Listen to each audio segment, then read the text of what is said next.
சிம்பிளாக ஒரு தக்காளி குருமா வைக்கலாம். எண்ணெய் ஊற்றிக்கலாம். சின்ன வெங்காயம் போட்டுக்கலாம். இஞ்சியும் பூண்டு போட்டுக்கலாம்.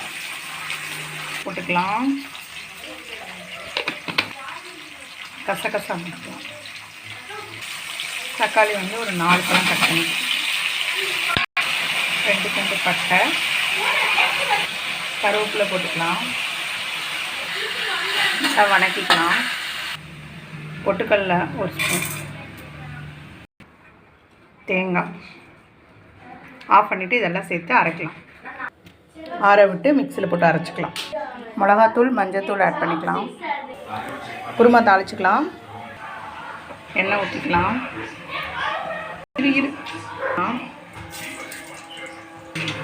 வெங்காயம், கருவேப்பிலை, பச்சை மிளகாய்,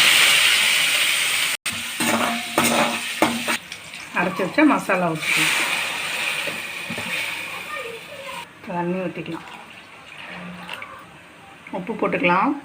இல்லை ஆல்ரெடி மிளகாத்தூளும் மஞ்சத்தூளும் போட்டிருக்கேன், ஸோ தேவையில்லை. குருமா ரெடி ஆகட்டும். குருமா நல்லா கொதிக்குது. எண்ணெய் பிரிஞ்சு வந்தோடனே நிறுத்திடலாம். Kurma is ready.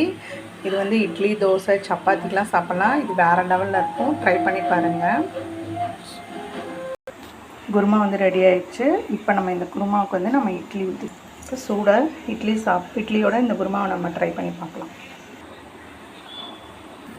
சுட சுட இட்லி வச்சு இட்லியோட இந்த குருமா சாப்பிட்டா செம்ம டேஸ்ட்டாக இருக்கும். தேங்க்யூ.